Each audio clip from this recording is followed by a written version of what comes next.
Hey, what's up, everybody? This is Christy Keenan for Superlobby.com. I've got the weekly soccer podcast going on right now. I nearly called it the Fantasy Premier League Soccer Podcast, but of course, that is nonsense this week because it is all about the European Championship qualifiers. Now, being Scottish, I don't know anything about qualifying for these major sporting events. So I have brought on board Hesh Hambazaza, a pretty well-known figure in the daily fantasy sports world, to lend some expertise. How you doing, Hesh? I'm doing great, Christy. Thanks for having me. Very welcome. It's really good of you to have graced us with your presence today. And I hope you take special pride in the fact that you have displaced David for the week. No David. It's unfortunate. I would love to speak with David today, but I will wear the badge of honor. You have usurped him. He's the boss, and you have usurped him. That's pretty impressive. That's a big shoes to fill, is what you're Yeah, telling. exactly. Yeah. I have to take the opportunity to explain David's absence to everyone here. It's not that he's ill.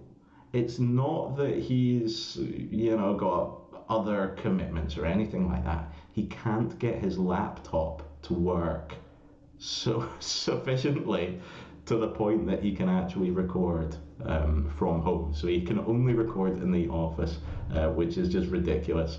But it is what it is, and Hesh is the beneficiary of it. So we get Hesh all to ourselves this week. So just to give you a little bit of bio on Hesh Hambazaza, Hesh is a sort of award-winning NBA blogger turned editor at Roto Grinders. Hesh, talk us through your biography a wee bit. Well, I discovered DFS about 2.5 years ago or so, and immediately fell in love with the idea. I love playing fantasy. I've played fantasy Premier League, NFL, baseballs, NBA, all the way, for about 15 years prior to discovering daily fantasy. And once I discovered it, I quickly found Roto Grinders, and I started reading their content. And one day I had an idea of a basketball blog. I started writing in that, some statistical analysis. Sure. I'm an engineer by trade, so numbers make sense to me. Yeah. And once I did that, an opportunity opened up with Roto Grinders to work as an editor, and I did that. I started that a little over a year ago. And since that time, when soccer started getting introduced into daily fantasy, first it was Draft Street with the World Cup, and then DraftKings started with Premier League last season. I began writing content for Roto Grinders, and that is eventually transitioned to extra content with the DraftKings playbook. And I've been doing that, and here I am today. And here you are. And obviously the highlight of your career. Speaking to me for Superlobby. I've reached the apex. I don't know if I'm going to go any higher. I've climbed the Everest of daily fantasy, and now it's time to descend. Brilliant. It is super nice of you to take the time, though, Hesh. All joking aside, one thing I have to ask you, right, because you are Egyptian by birth, at what point did football becomes soccer to you? So I moved to the United States at 18 to go to college, around 2001 or so, and it was soccer. I fought changing it in my head. I never called it football. I never called it soccer. Wait. I've always called it football. Yeah. I never called it soccer until about 6 or 7 years into living in the United States and being surrounded by people who always didn't know what I was talking about, and the NFL and college football and the SEC and the Big 12 and national champions, and all of a sudden I was like, you know what? I'm fine. Okay, I relent. I give up. It's brutal. And now I can't go back. That's the tipping point. That's the point at which you are fully Americanized. Yeah, I'm fully Americanized, and which is okay with me. That's why I moved here. That was the intention. All right. And one thing, just before we get into this week's picks, which Hesh has so kindly donated, because frankly, I don't know anything, we have to plug the Road to Grinders blogger program. Hesh, give us a little word or two about that. The Mondogoal blogger program. So anybody, if you feel like you have an idea or you have a thought or you want to write down something, Mondogoal has a blog program that you can submit your own blog. It is published. You can enter whatever information you want, as long as you're not, there's certain guidelines and all that, but all those are really straightforward. Sure. And every month there's actually blog awards and there's actual money that's being given out to people. Who doesn't like money? Doesn't like money, and there's free rolls and all sorts of beautiful things. Brilliant. Get on it, people. I've got to say, yeah, as a poker guy, it took me probably a good 2 years between, learning the game, becoming profitable, and actually until I actually realized there's a community out there that I can speak to people about the game. I just read books and figured that out for myself. It's amazing that in DFS there's such a tight-knit community. I love that about it.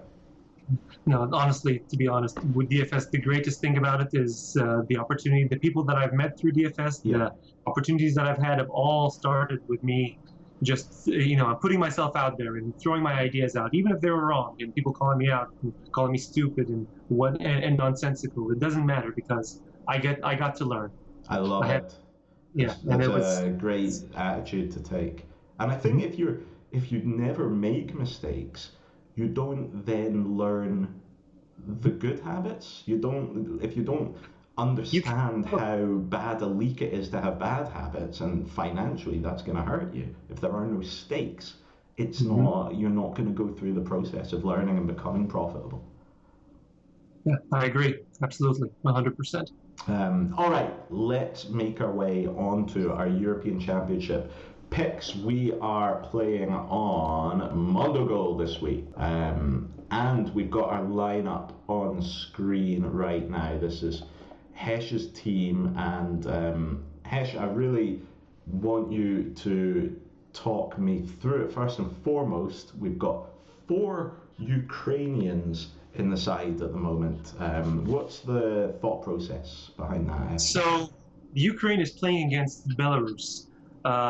Ideally, I wanted to have 4 England players on the team. England is playing against San Marino, and if anyone's paid attention to international football, San Marino is a very new team to qualifiers. They're not the newest. There's some there's Gibraltar now. Gibraltar is definitely newer, and they struggle. Yes, I think have San Marino ever drawn a game? Ever so much as drawn? I'm not sure. San Marino actually drew a game against Estonia. Yeah. In this recent qualifiers, they drew. I think it was a 0-0 draw. Let me look it up real quick. Yes, it was 0-0 home draw against Estonia. That is impressive. They have not scored any goals in a very long time. I remember there was a very famous game, any Brits among you might remember, where San Marino, oh God, I hope it was San Marino now, I'm just starting to doubt it, but it was Graham Taylor's last game in charge of England in 1993, and England kicked off, gave the ball away, and San Marino scored after, I think, 7 seconds, and it was still one of the funniest moments in football. That might be their greatest soccer moment. That's it. They lost 7-1, but yeah. I mean that. So that might happen. They may score again on Saturday. They're definitely due one. That was 1994. However, when it comes to so one of the big things that I do when I try to make my lineup is I look at the bookies, and I look at the odds makers. Yeah. And that's where I try to determine what do I agree with and what do I not agree with. Sure. Based on my experience with the players and the country's history, especially when you look at international football games. England is the odds for San Marino to win are 59-1. They are generous. There is honestly, there is no chance. There is no chance.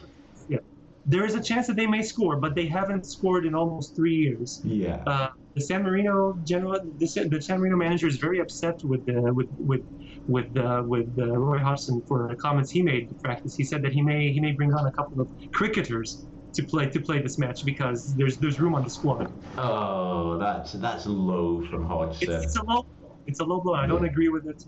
However, that is a level of confidence that England has entering into this match. Yeah, fair enough.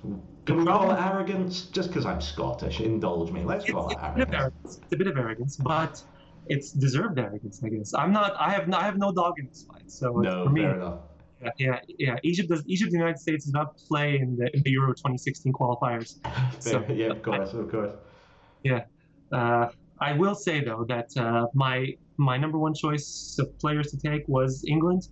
Yeah. Just there's a bunch of players that I believe will get the start on Saturday that are not in the player pool. Yeah, that is interesting.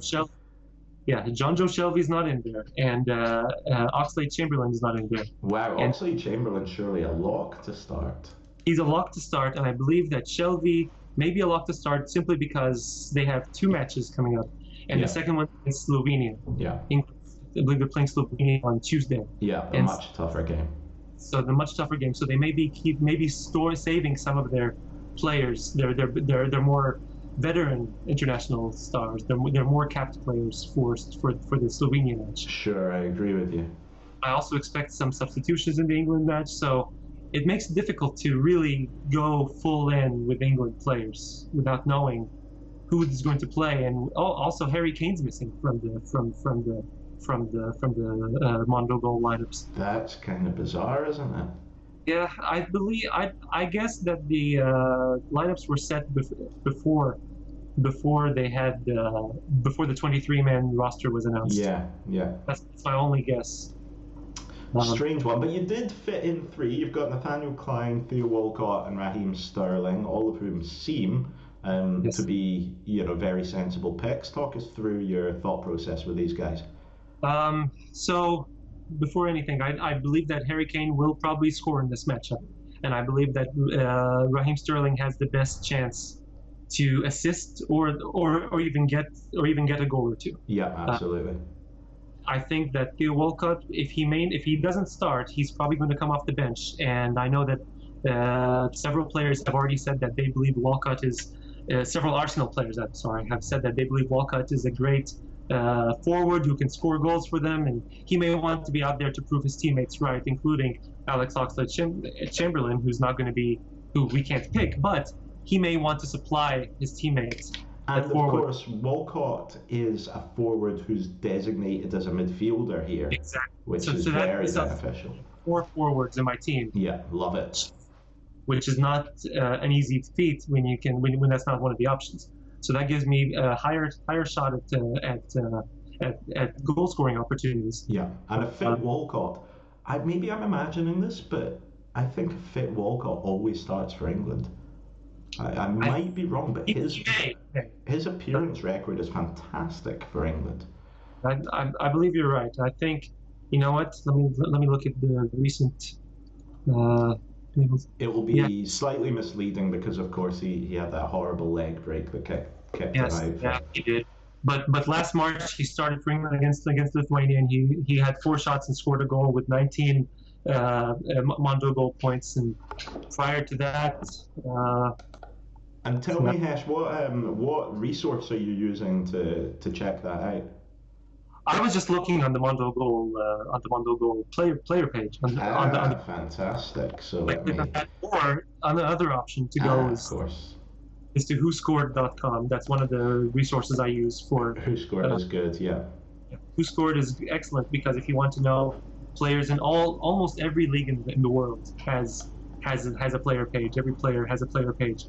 It's not complete for the smaller leagues, but if you're trying to get a general idea of what this player has done recently. Yeah. And that's led me to some of the value options in my team today. Perfect. So you asked earlier about the Ukraine. Yep. We've got 4 of them. Mm-hmm.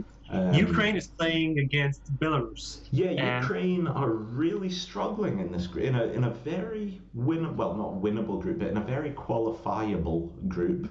They're trailing in third, and it's kind of a must-win game for them if they're going to qualify automatically. It's a must-win game. They're the top two teams in the group are Slovakia and Spain, and they both play each other, which means somebody's going to lose, or they tie. Ukraine is trailing Spain by 3 points. I believe that they will go all out. They're playing at home. Are they playing at home? Yeah, they're playing at home against Belarus.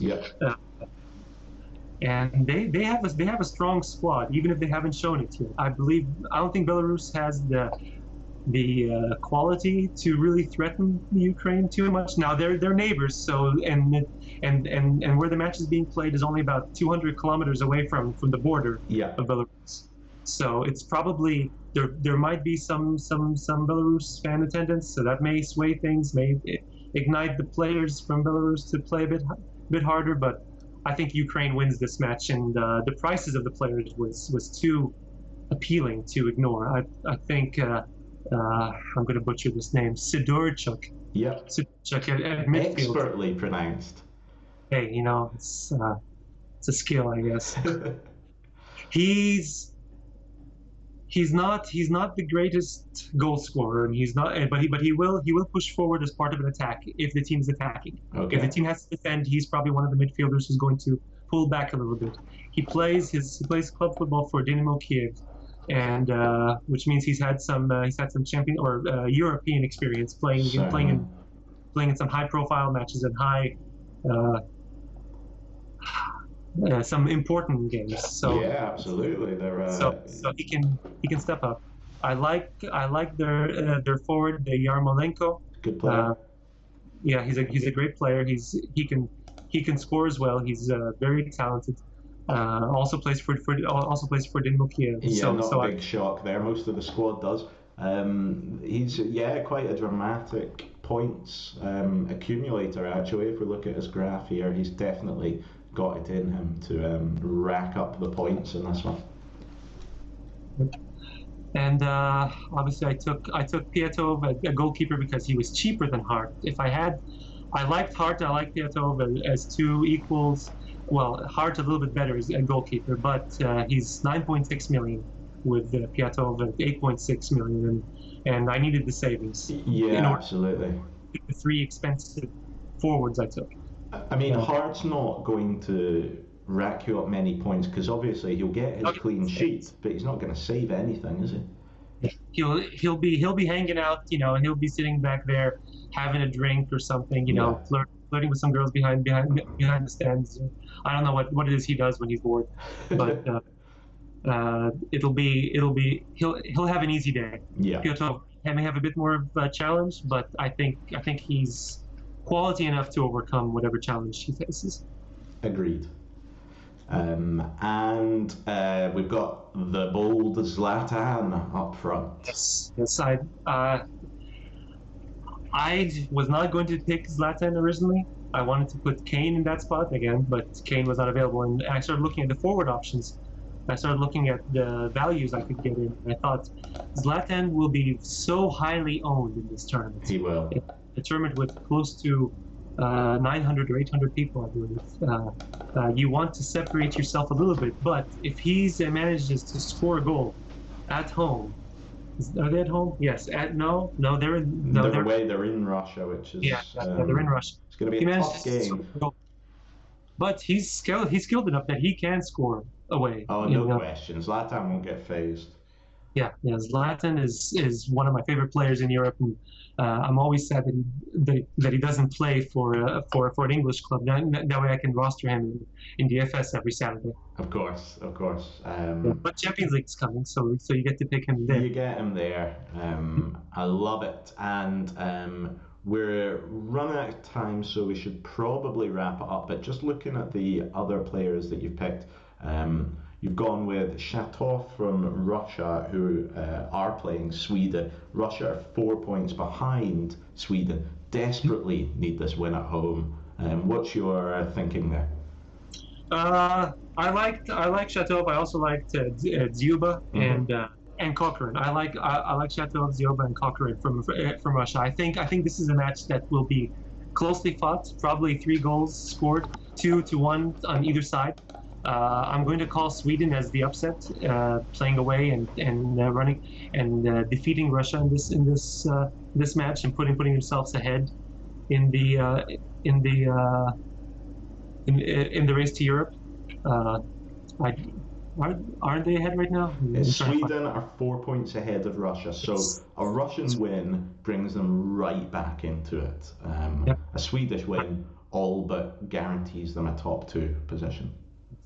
And I believe that I think Sweden will probably win away, and I think that Russia will probably score a goal, and Shatov just fits in terms of salary. I also think that he's skilled enough and he's going to be involved enough that he's going to get the passes, he's going to get a shot or 2, he's going to get some extra goal scoring opportunities. He may draw a penalty. And if Russia scores, he could be an assist man or a goal. So I like him as an option. Perfect. Okay, Hesh Hambazaza, an absolute pleasure chatting with you. I could talk all day about DFS, but I need to remember that you've got a young family and I can't just dominate all your time. Everybody, if you've enjoyed our chat with Hesh, let us know, spread it about a bit on Twitter, Facebook, etc. Tweet us, let us know if you'd like to hear more from Hesh. We can bring him on as a guest. If anyone particularly wants to be a guest themselves, drop us a tweet at Superlobby. In the meantime, Hesh Hambazaza, an absolute pleasure. Thanks for coming on. Thanks for having me, Christy. I appreciate it. Yeah, very welcome. Okay, best of luck, everybody. This is Christy Keenan for Superlobby.com. Bye-bye.